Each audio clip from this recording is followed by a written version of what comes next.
Hello everyone. Today we are going to explore an extremely interesting topic. Powerful kings who were once worshipped as gods by their people. From Egypt, Mesopotamia, to Japan, Inca. This story is not only history, but also a testament to how power and faith are intertwined. If you are curious about how an ordinary person became considered a god, then let's start this journey right away. 1. Naram-Sin, king of Akkad.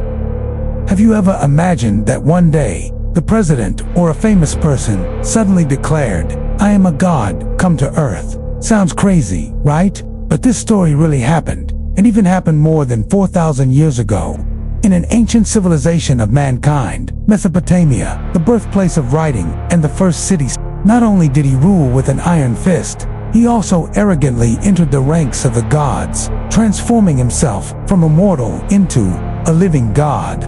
Naram-Sin reigned from 2254 to 2218 BC. The grandson of Sargon the Great, the founder of the first empire in world history.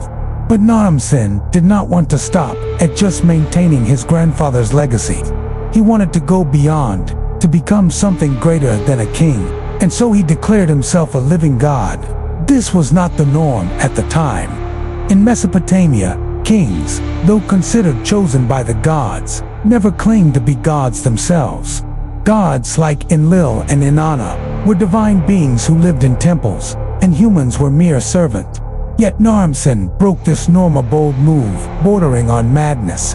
Naram-Sin knew that divinity must be accompanied by symbolism. He did not simply say that he was a god, he made himself a god through his image. One of the most eloquent examples is Naram-Sin's victory stele, a unique and famous sculpture to this day. In it, he appears towering over all his soldiers, stepping on the corpses of his enemies, wearing a horned helmet, a sacred symbol reserved for gods. Each horn represents power, immortality, and heavenly light. Imagine a modern-day president posting a selfie wearing a crown of light, standing on a mountaintop with the caption, "I am the supreme being." It sounds like a meme, but Naram-Sin did it, and it was even carved into stone for all time to see. Naram-Sin's deification was not only a visual image, but also a system of rituals. Temples were built in his honor, his name was inscribed on religious inscriptions, and sacrificial rites were performed as for the ancient gods. People at that time believed that Naram-Sin's victories and territorial expansion were due to divine blessings. If he was not a god, how could he have defeated all enemies and maintained the empire amidst storms? Some modern scholars believe that Naram-Sin's claim to godhood was not simply arrogance, but an extremely clever political strategy. By elevating himself to the level of a god, he removed all doubts, consolidated his absolute power, and forced his people to submit both mentally and physically. However, such great power also came with unforeseen consequences. Apostolic oral tradition tells that, after declaring himself a god, Naram-Sin violated a curse imposed by the true gods when he destroyed Enlil's temple at Nippur to quell a rebellion. This act was seen as an act of arrogance, a challenge to the gods, and brought disaster upon him. Some ancient texts record that after that, the Akkadian Empire fell into crisis, with crop failures, chaos, and invasions, as if the gods had taken action to punish the arrogant king. Of course, that could just be a myth fabricated to explain the later collapse. But one thing is undeniable. Naram-Sin's actions were a turning point in ancient political thought, where the line between humans and gods began to blur. Although the Akkadian Empire eventually disintegrated, the image of Naram-Sin remained as a symbol of absolute power. The rulers who came after him, from the Egyptian pharaohs to Alexander the Great, all followed the king-god model he had initiated. It can be said that Naram-Sin was the founder of the theocratic ideology, where the leader ruled not only by the sword, but also by metaphysical reverence. The story of Naram-Sin shows us a truth worth pondering. When power reaches its peak, people may be tempted to transcend the boundaries of the mortal world, to take on the mantle of the divine. But when a person considers himself a god, are they holding their destiny in their hands, or are they gambling with the beliefs of an entire civilization? And you, If you had absolute power, would you choose to be a benevolent king or an undeniable god? To Pharaoh Khufu, Egypt. Imagine a person so famous that the greatest structure on the planet was built just to contain their immortal soul. That person was not only a leader, but also considered a living god, the only one who could connect the human world with the other world. That person was Pharaoh Khufu, also known as Keep, the ancient Egyptian king associated with the Great Pyramid of Giza, a structure so magnificent that thousands of years later, it still makes modern humanity admire. Khufu ruled around 2580 BC, during the period known as the Old Kingdom of Egypt. He was the second pharaoh of the 4th dynasty, a period when the Egyptians began to regard pharaohs not only as kings, but as incarnations of the god Horus in life, and as Osiris, the lord of the dead after death. In other words, the pharaoh was not only the ruler of the kingdom, but also the link between heaven and earth, between gods and humans. They were the avatars of the gods in the mortal world. And Khufu was the most typical example of that concept. We must look at the religious thinking of the ancient Egyptians. They believed that the universe operated according to the principle of Mat, balance, order, and harmony. The pharaoh was the only one who was given the power to maintain Mat on earth. If the pharaoh failed, natural disasters, wars, and famines would strike. So the king was not treated like an ordinary person. Every word, every command, every action of the pharaoh had sacred value, beyond question. The Egyptians believed that when the pharaoh died, his soul would merge with the gods and continue to rule the afterlife, where the dead needed a guardian to overcome challenges and achieve immortality. Therefore, building a sacred tomb for the pharaoh was not only a matter of respect, but also a sacred duty. It was because of this belief that Khufu ordered the construction of one of the greatest wonders of all time, the Great Pyramid of Giza. This is not just a resting place. It is the gateway to eternity, the temple of immortality, the symbol of the divine power of the pharaoh. It is believed that for more than 20 years, tens of thousands of workers devoted their lives to erecting the stone masterpiece weighing millions of tons, completely without machinery, without modern technology. Each block of stone was placed so precisely that to this day, scientists still do not fully understand how they were able to do it. People at that time believed that they were not just building a tomb, but building a house for a god. Working for the pharaoh was like working for the gods. The king's death was a sacred event, and participating in the tomb was a way to be blessed in the afterlife. If you want to imagine Khufu's status in the public eye, imagine a modern-day Beyoncé. She's not just an artist, she's an icon, a cultural icon. She has wax statues, memorials, museums. So too was Khufu, but on a more cosmic scale. He was not simply commemorated in a statue, but as a monument visible from space, which has survived for over 4,000 years without ever being destroyed. Not because of his political power, but because of the Egyptians' belief in his divinity. The Egyptians did not just remember Khufu through a tomb, they also worshipped him as a god. Temples were built near the pyramids so that people could bring offerings and pray to him for protection on their journey to the afterlife.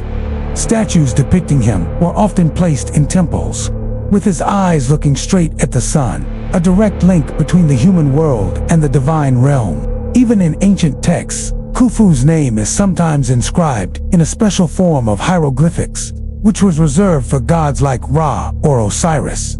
It was a form of posthumous honor.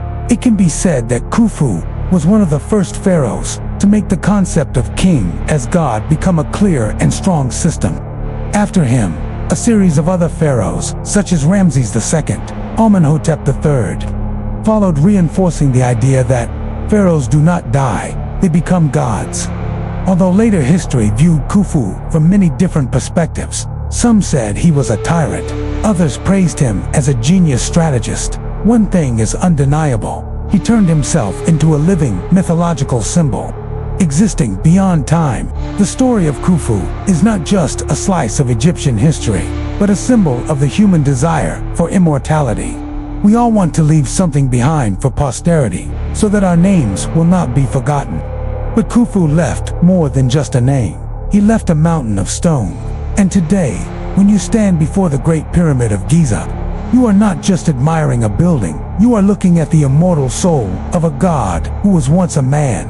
Ketiga, Hayam Wuruk, Majapahit Dynasty Indonesia. If you think that ancient Egypt was the only place where kings were worshipped as gods, then let's travel to Southeast Asia, where there was an empire once called the Empire of the Rising Sun of the East, Majapahit. There, nearly 700 years ago, there was a king whose every word was considered a divine command. His every move was linked to the universe and divine order.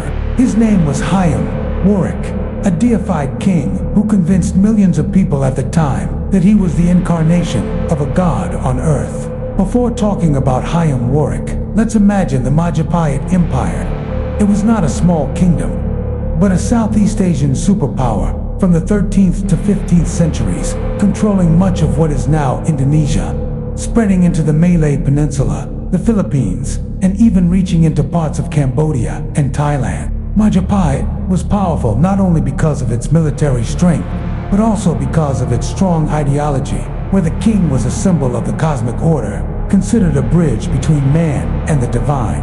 And Hayam Wuruk was the pinnacle king of that period. Hayam Wuruk ascended the throne in 1350, at the age of 15. From the moment he was born, it was rumored that he was born at a sacred hour, under the sign of auspicious stars, the sign of Raja Adil, that is, the king chosen by heaven, and true to the prophecy, under his reign. Majapahit not only became the richest and most powerful empire in Southeast Asia, but also a brilliant center of culture, philosophy, and religion. His name is associated with prosperity, justice, and divine light. What set Hayam Wuruk apart from other kings was that he ruled not with iron, but with ideas and beliefs. He was seen as the embodiment of Vishnu, the Hindu god of the universe, and the one who maintained order in all things. He was called Dua Raja, that is, the God King, a sacred concept in Southeast Asian culture at that time. He was not simply a ruler, but the center of the universe, around whom all rituals, laws, and spiritual life revolved. A vivid example is that during the sacrifices to heaven and earth, Hayam Wuruk is seated on a throne erected under the Bodhi tree, a symbol of enlightenment, and all the subjects prostrate themselves as if facing the deity. In 1365, a royal poet named Impu Prapanka wrote the immortal epic called Nagara Krataga. This was not a conventional chronicle, but a sacred hymn, a symphony in words, to praise Hayam Wuruk as a divine being. In it, he is described as walking like a lion, looking like the sun, speaking like thunder, and is described as a wise king with the blood of Vishnu, the only one who can maintain Dharma in the world. Not only that, the poem also describes the connection between him and the stars, claiming that he can feel the breath of Mother Earth and foresee the fate of the nation. It may sound strange, but if you compare Hayam Wuruk, it's like an idol in the TikTok era or K-pop today. When the idol goes on stage, fans cry. When the idol releases a poster, people worship in the room. But the worship of Hayam Wuruk goes deeper than that. It is not just an emotion, but a belief. People believe that if they disobey the king, they are not only breaking the law, but also blaspheming the gods. Whenever he appeared at the palace or on patrol, people would scatter flowers, burn incense, and pray for blessings, just like pilgrims visiting a sacred place. His every word was recorded and analyzed as a prophecy. The Majapahit court, under Hayam Wuruk, was not just a place to issue edicts. It was a spiritual ceremonial center, where annual festivals such as Ekadasi and Somabrata, a combination of Hinduism and Buddhism, were held to pray for national peace and prosperity and good harvests. During these ceremonies, Hayam Wuruk acts as the cosmic conductor. He is not just a master of ceremonies, he is the embodiment of the sacred. He stands amid hundreds of lamps, incense, smoke, chants, and sacred music, acting as a link between the divine and the human worlds. After Hayam Wuruk passed away, people did not call him former king, but sang hang, meaning the spirit has ascended to heaven. His tomb was built as a holy pilgrimage site, and his successors tried to emulate his style of governance to maintain his divine aura. Although Majapahit later declined due to war and internal division, the image of Hayam Wuruk was still circulated in hundreds of manuscripts, songs, paintings, and especially in the hearts of the people as a symbol of an ideal era. The story of Hayam Wuruk is not just about a great king, but a lesson in the power of faith and self-image. When people believe that a person can represent the divine, that person is no longer a mortal, but a bridge between heaven and earth. Hayam Wuruk did not force anyone to worship him, but his thoughts, morality, and erudition made him a divine light in the darkness of the world. And you, if you lived in 1350, would you believe that he was a god? 4. Alexander the Great. Throughout human history, there have been people who wanted more than just to go down in history books. They wanted to carve their names into the cosmos, to be remembered not as men, but as gods. And Alexander the Great, the young king of Macedonia, who conquered the world in less than a decade, was the clearest embodiment of that desire. He was not only a brilliant military leader, he was also a man who claimed to be the son of Zeus, and tried to make that claim part of history, religion, and myth. Alexander was born in 356 BC to King Philip II and Queen Olympias. But according to legend, Olympias dreamed that she was struck by lightning and became pregnant, implying that Zeus, the supreme god of Greece, was Alexander's real father. Alexander was surrounded by myth from birth. He was taught by Aristotle himself, read the Iliad like a diary, and believed that it was his destiny to conquer the world, not for glory, but for the will of heaven. At just 20 years old, Alexander ascended the throne after the death of his father. In less than 10 years, he conquered almost the entire known world, from Greece and Egypt to Persia and India. But what set Alexander apart from other generals was not just his tactics, it was how he used mythology to manipulate people. Imagine a modern-day assassin on the cover of Time magazine with the words, "Selected by the gods, like sent by the gods themselves." That's the feeling Alexander created in ancient times. One of Alexander's defining moments as a god was his pilgrimage to the Siwa Oasis, a sacred place in the middle of the Egyptian desert. There, he visited the temple of Ammon, who was identified by the Egyptians with the Greek Zeus. During a solemn ceremony, the priests proclaimed, "Alexander is not a man, but a son of Ammon." That means he is the son of Zeus, the supreme being of Mount Olympus. Alexander did not deny it. On the contrary, he began to sign himself as son of Zeus, engraved his image on coins, and built temples in his honor as a living god. To give you an idea, imagine you are holding a banknote with a picture of a famous singer and the words "heavenly blessed" on it.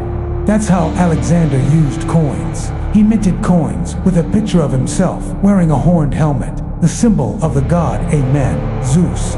He also built a series of cities named after him, Alexandria, the most famous of which was in Egypt, and became a major cultural center for centuries to come.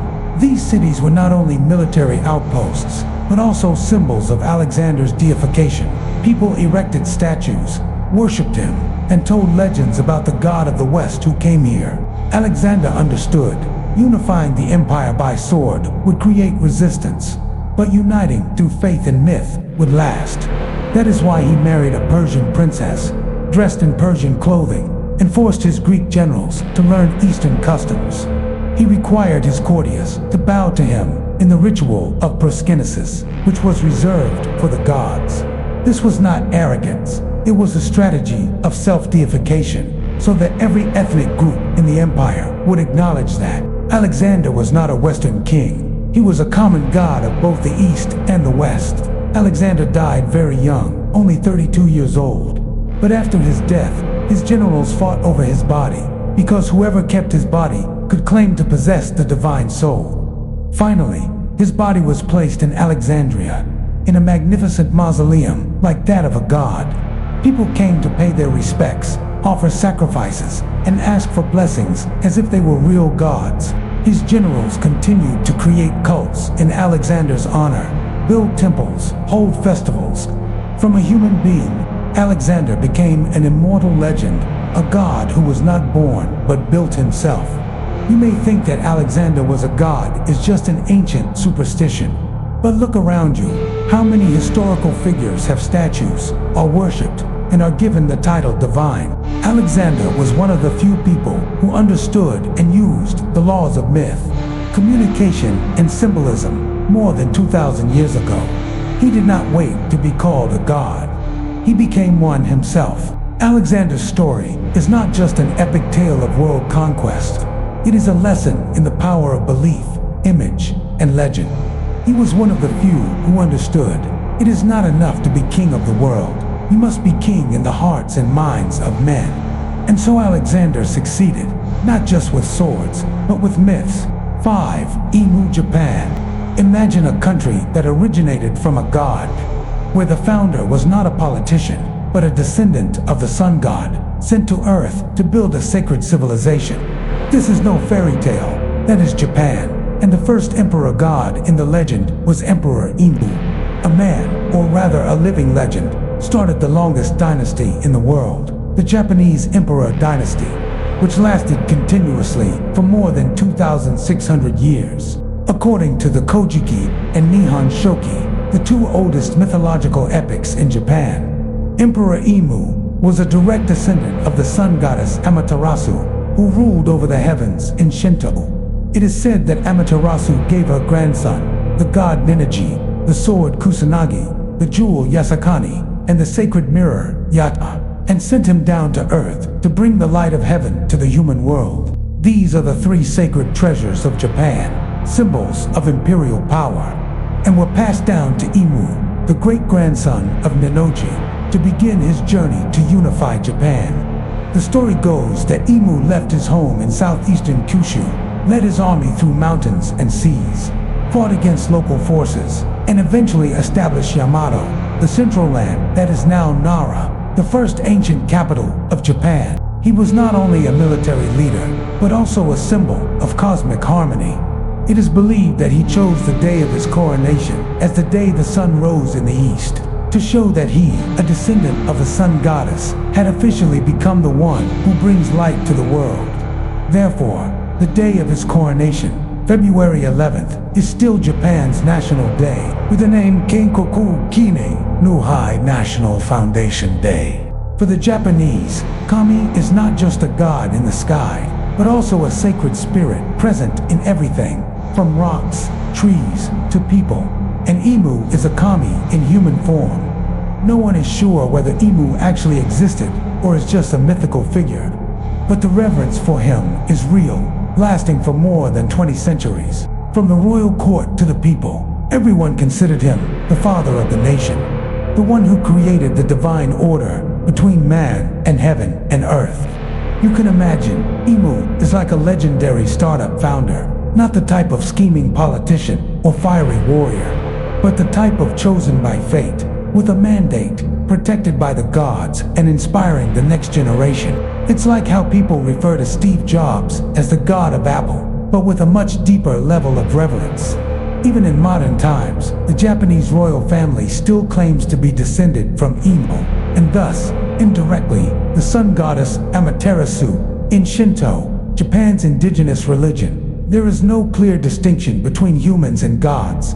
A person can become a god after death, or even while alive, if their actions and soul are pure enough.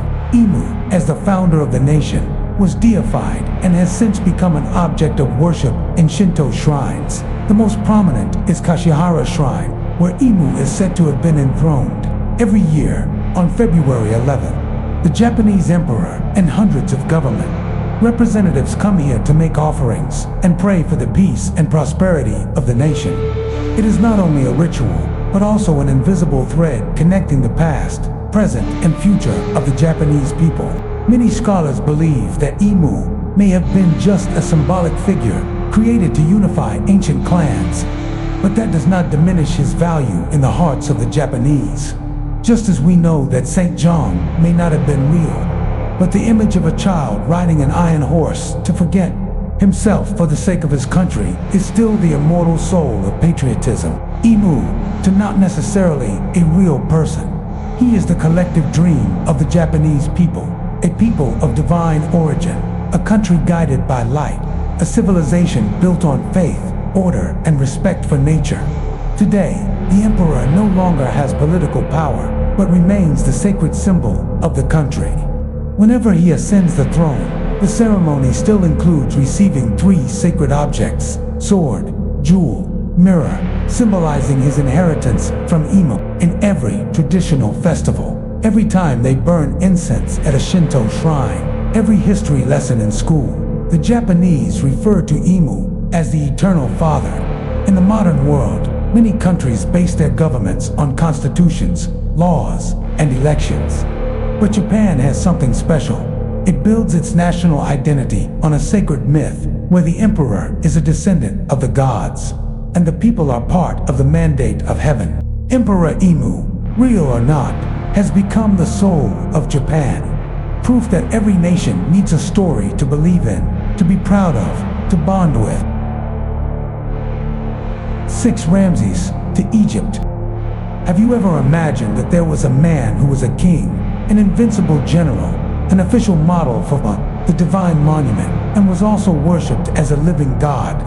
Yes, Ramses II, the so-called Ramses the Great, the most powerful pharaoh of ancient Egypt, was not just a character in history books. He was the most vivid embodiment of humans playing the role of gods, and did it so successfully that thousands of years later, people still pray at his feet. Ramses II was born around 1303 BC, into a dynasty that had a tradition of deifying pharaohs. But instead of simply inheriting the throne, he made the throne a god's throne. Accessing the throne at the age of 24, he reigned for more than 66 years, a rare number in the history of the ancient world. During that time, Ramses kept impressing on the minds of the Egyptians that, "I am not just a ruler, I am the incarnation of Ra on earth." If you have ever seen the image of 4 giant statues carved into the desert cliff, that is the Abu Simbel Temple, the most famous architectural masterpiece built by Ramses II. Those 4 statues are not of ancient gods, but of him, 20 meters high, with their eyes looking straight to the east, where the sun rises, where Ra resides. It can be said that Ramses did something that no one had dared to do before, putting himself on par with the gods, and exuding a message as clear as the Egyptian noonday. "I, Ramses, am the one whom even the sun must greet every day." Compared to modern times, you can imagine someone building a giant spaceship in the middle of the desert to declare, "I am a Superman, half god, half man." Yes, Ramses did the same thing, just over 3,000 years ago. Not stopping at stone statues, Ramses II also used literature, ancient media, and religion to build his divine brand.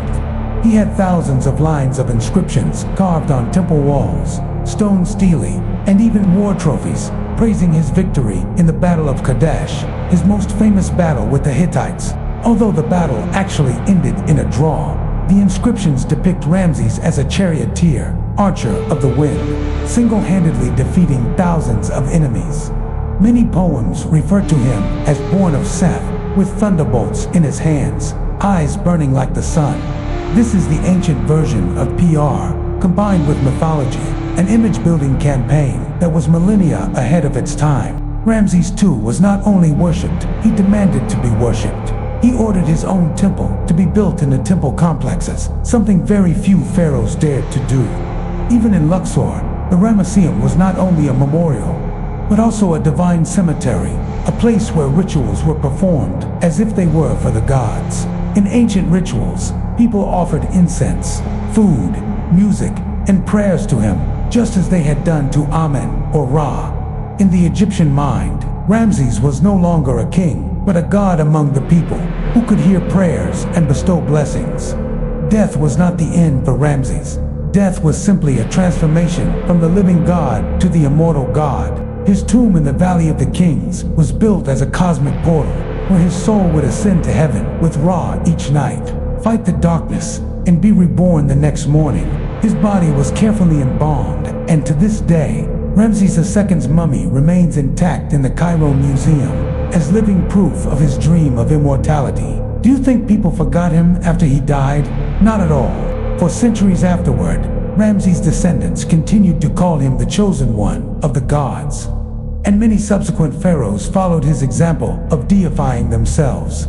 Even when the ancient Greeks and Romans conquered Egypt, the new kings kept the temple of Ramses and worshipped him as a true Egyptian god. Ramses II was not the first to be deified, but he was one of the most successful. Instead of waiting for posterity to deify him, he made himself a god through architecture, media, art, victory, and ritual in a way that millions believed in. And perhaps that is what made him different. If there are gods, why can't I become one? The story of Ramses II is proof that the greatest power lies not in the sword, but in the ability to make an entire nation believe that you are eternal. In the middle of the hot desert, his giant stone statues still stand there, bravely exposed to the sun and wind, as if to tell posterity, I, Ramses the Great, am not just a king. I am eternal. 7. Atahualpa, Inca Empire. Imagine living in a world where the sun is not just a source of light, it is also a divine father. And every morning, as the sun rises from the Andes, you believe that the king sitting on the throne is the son of the sun, a living god. This is not a fairy tale. This is the reality of the ancient Inca Empire. And the legendary leader is Sapa Inca, Atahualpa, the last king of the greatest civilization in ancient South America. Atahualpa was not just a leader. To the Incas, he was the incarnation of Inti, the supreme sun god who brought light, crops, and life to the majestic Andes. Unlike conventional kings, Atahualpa did not rule by secular power. He was the embodiment of the will of heaven. His existence was seen as a guarantee of the balance of the universe. If Atahualpa was healthy, the Inca Empire would flourish. If he was angry, the crops, the rains, and the heavens would also be angry. He was, in a way, a strange combination of president, pope, and God, all in one. You know that modern fan feeling, like the fan who drops to his knees when meeting Elon Musk, gives him a mini rocket as a gift, or cries over Taylor Swift. The Incas did the same thing, only they did it in an ancient way. Whenever Atahualpa appeared, the people had to turn away or lie face down on the ground, because they believed that looking directly at his divine light would blind them, like looking directly at the sun. People gave him gifts of pure gold, rare items, llamas, and sacred textiles, not as gifts to the king, but as offerings to the gods. Atahualpa did not walk. He was carried on a gilded, canopy-covered palanquin, carried on the shoulders of dozens of people, amid music and incense. The feeling like you are witnessing a divine being descending to earth, and we are all just little humans begging for his mercy.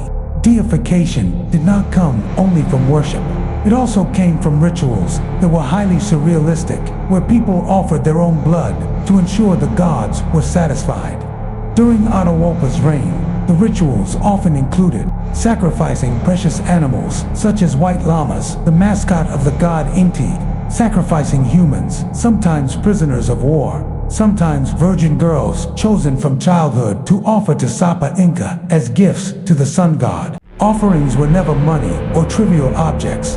Everything had to be clean, beautiful, sacred, and perfect, because otherwise crops would fail, lightning would strike, and the soil would not grow. The Incas believed that every drop of blood offered to Atahualpa was a gift to the universe, and that only through him could they reach the gods. In 1532, Atahualpa's world was turned upside down by white outsiders from a faraway place called Spain, led by Francisco Pizarro, with just over 160 soldiers and a few muskets. Pizarro tricked Atahualpa into meeting him, then captured the living Inca god in broad daylight. To save his life, Atahualpa offered gold in exchange, and the Incas filled a huge room with pure gold to ransom the king. But Pizarro did not keep his word. He executed Atahualpa by hanging, rather than burning him alive, to give the god's soul a chance to escape.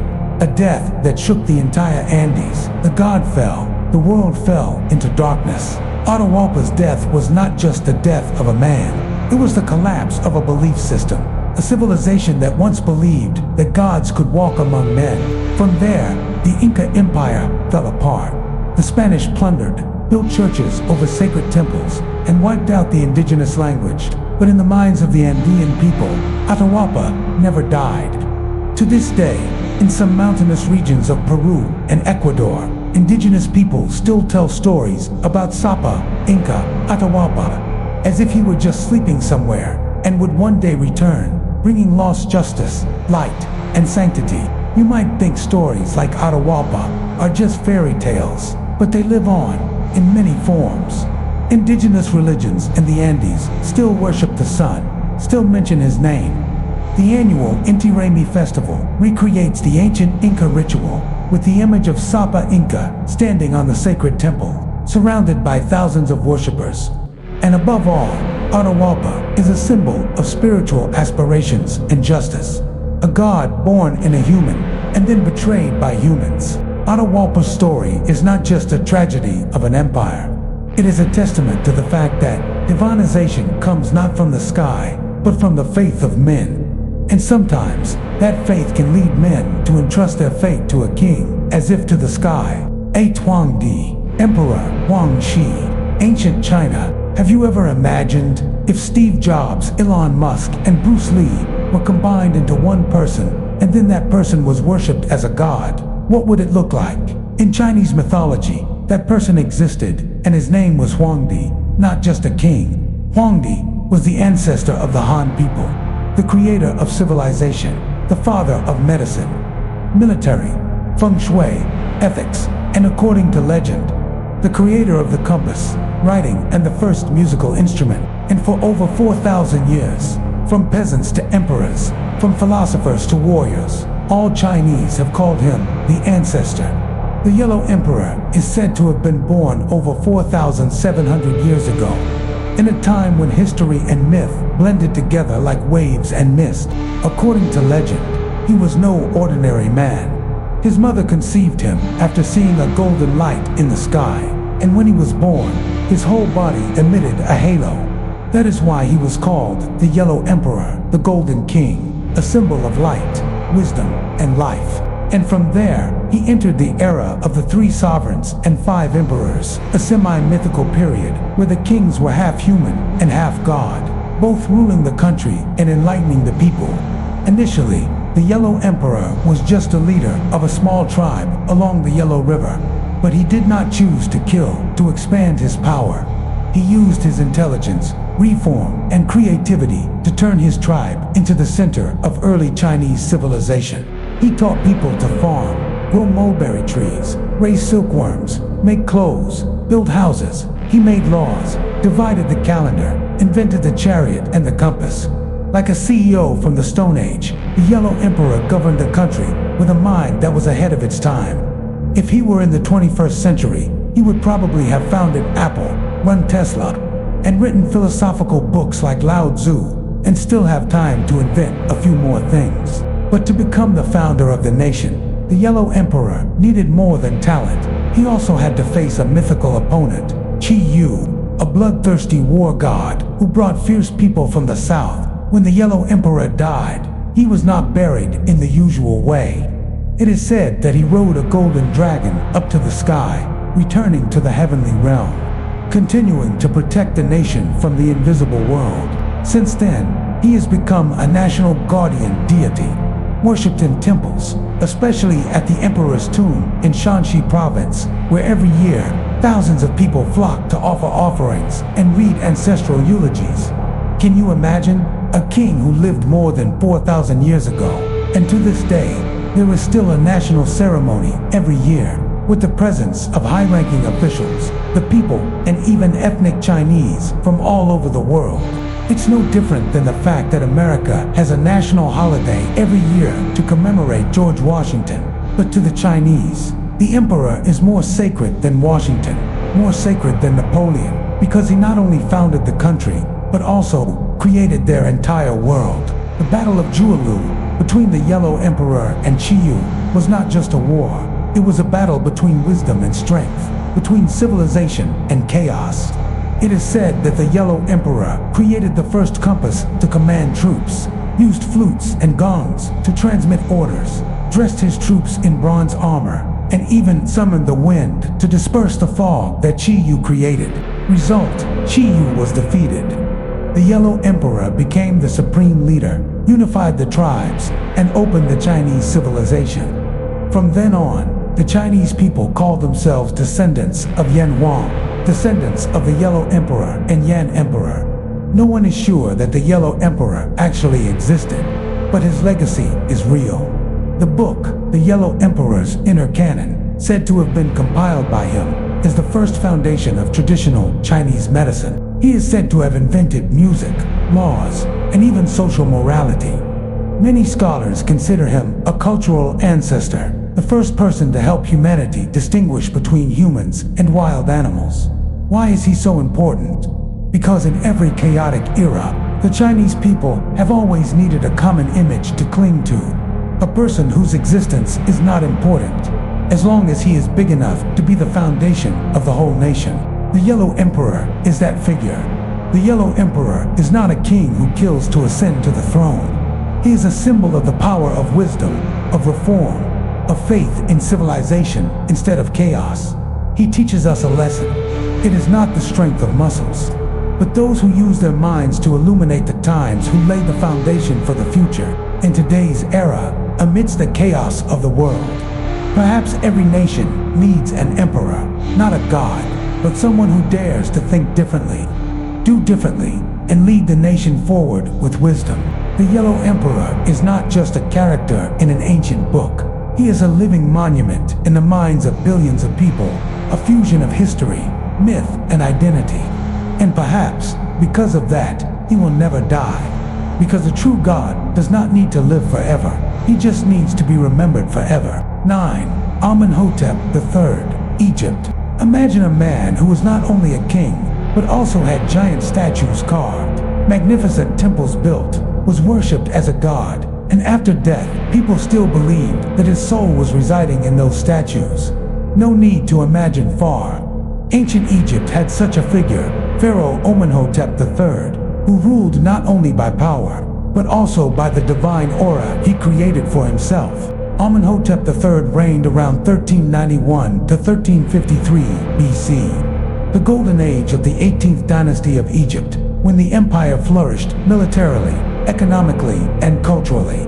But unlike many pharaohs who used swords and spears to expand their territories, Amenhotep III did not fight many battles. He ruled through diplomacy, building and deifying himself.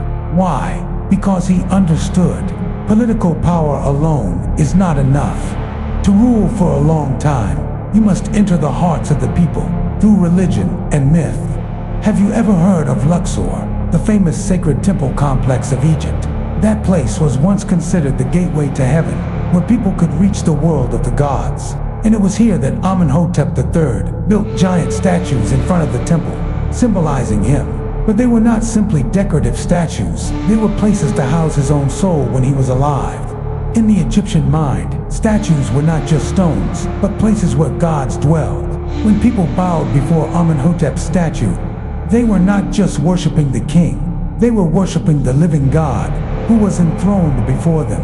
Statues of Amenhotep are usually made in proportions ranging from 10 to 18 meters high, with a calm, authoritative expression, eyes gazing into the distance, as if looking through time. In modern comparison, Amenhotep III is a global star, with a wax statue in Madame Tussauds, portraits all over the city, and an annual anniversary. The only difference: he was alive when all of this happened. That is, he was a king. He lived as an idol. He was worshipped as a god. If you see people lining up today to take pictures with wax figures of Taylor Swift or Messi, in ancient times, Egyptians lined up to offer sacrifices and prayers to statues of Amenhotep, believing that he could bless, heal, and protect their families. One of the weapons that made Amenhotep III deify himself in such an impressive way was associating himself with the supreme god Amen. Amen, in ancient Egyptian beliefs, was the god of air, creation, and the invisible, revered as the king of the gods. Amenhotep III not only claimed to be the chosen one of Amen, but also built massive temples and organized unprecedented religious ceremonies where he appeared as if the god Amen had reincarnated. Once, he held the Hebset festival, a ceremony reserved for long-reigning kings, very early, as if to declare, "I am healthy, immortal, and am being empowered by the divine power of Amen." The ceremonies lasted for several days, including dances, sacrifices, athletic competitions, a golden palanquin procession, and a ritual to transfer the power of Amen to the king. All took place before tens of thousands of people, becoming an event that was both political and a sacred drama. Do you know why Amenhotep III is still known today, while many other kings have been forgotten? That is thanks to the hundreds of statues, temples, engravings, images, legends, that he spread throughout Egypt. Amenhotep III was probably the best branding pharaoh in history. He had his name engraved everywhere he could, from stone statues to walls, from earthenware pots to necklaces, from festivals to weddings. He also married many foreign princesses, from Babylon, Mitanni, Assyria, and always declared, "God Amenhotep III, to whom the nations offer their daughters for protection." He even ordered the statue of his wife, Queen Tai, to be made equal to the gods, as if to say, "My family are no longer people, but gods." Amenhotep III died after more than 35 years of reign, but the worship did not stop. Egyptians continued to pray to his statues, make offerings at his temples, and regard him as the spiritual protector of the land. His son Akhenaten later instituted a vigorous religious reform, but he could not erase the holy aura his father had established. Even today, on tours to Luxor, guides speak of Amenhotep III as a powerful god who left a legacy not in stone, but in faith. The story of Amenhotep III is not simply one of a good king. It is a story of collective belief, where a man transforms himself into a god, not through magic, but through wisdom, art, religion, and politics. He understood something profound. People can die, but if they believe you are immortal, you will live forever in their hearts. 10 Natchez great sons. Have you ever heard of a civilization where the king was considered the embodiment of the sun, a veritable living god? And when he died, his slaves, wives, and children had to voluntarily die with him. Not Egypt, not Asia. This story takes place right here in North America, in a tribe called the Natchez. This tribe once lived along the Mississippi River, and they left behind one of the most extreme forms of theocracy ever to exist, where the leader was called the Great Sun. In the Natchez culture, the supreme leader was called the Great Sun, literally translated as Great Sun. Why is that? Because in their worldview, the sun is the source of life, light, and cosmic order. And the ruler of the Natchez tribe, the direct son of the sun, is the link between humans and the gods. That makes the Great Sun not a politician, but a divine incarnation, much like the way the ancient Egyptians viewed the pharaoh as the living god Horus, or the way the ancient Japanese regarded the emperor as a descendant of the sun goddess Amaterasu. However, there was one point that made the Natchez even more extreme. They were willing to sacrifice their lives for their king. Every time a great sun died, the entire Natchez community entered a period of sacred, but also very creepy mourning, to send the sun back to heaven. Many slaves, concubines, and even royal relatives would be forced to die, as if accompanying him on his journey to the afterlife. This sacrifice was not a cold massacre. On the contrary, it was a solemn, ritualistic ceremony in which those who were about to be sacrificed voluntarily stepped onto the pyre or were strangled, amid singing prayers and the emotional eyes of their relatives. Why is this so? Because the Natchez believed that without loyal followers, the Great Sun would be lonely and unable to rule the afterlife. That is, a true king must have a whole entourage die with him, not only in death, but even in life. The Great Sons were worshipped as gods. Every day, the Natchez people brought offerings, gifts, and prayers to the temples where the king resided. Every decision of the Great Sun, from the weather to the harvest to the plague, was believed to have an impact on the universe. He was asked to smile so that his light would bless the entire community. Interestingly, The Natchez people did not look the king directly in the face, nor were they allowed to sit on the same level as him, as this was considered an insult to the gods. This behavior is similar to proskynesis, the ritual of kneeling to worship the king, which was practiced in ancient Persia with King Xerxes. Although there were no swords or spears, the Natchez people's devotion to the great sun was absolute. Unlike other societies where religion and government were separate, in Natchez politics, mythology and culture were one. There was no council, no law. The great sun's word was the will of heaven. The people below were divided into several classes. Sun aristocrats, sons, those who are of the same bloodline as the great sun. Nobles who serve the king. Peasants and slaves, the lower classes, who have no right to refuse tribute or sacrifice. This hierarchy is maintained through bloodline, and each generation of great sons is chosen from the most noble bloodlines, considered the reincarnated light of the previous king. A closed, immutable system, as if the universe had already arranged it. When the French arrived in the Mississippi in the early 18th century, they were shocked by the way the Natchez worshipped their king. But cultural differences quickly became a source of conflict. In 1729, after a series of misunderstandings, the Natchez rose up and killed hundreds of Frenchmen. Retaliation ensued. Within a few years, the Natchez civilization was wiped out. The great sun was taken prisoner, and the theocratic system was broken. The strange thing is, when he was no longer considered a god, the great sun lost all his power, without a protective doctrine, without modern laws. Once collective belief collapsed, deification became a thing of the past. The story of the great sun makes us wonder, are gods real or just a cult created to maintain power? Throughout human history, from religious extremists to modern dictators, there have been people who have been worshipped as gods.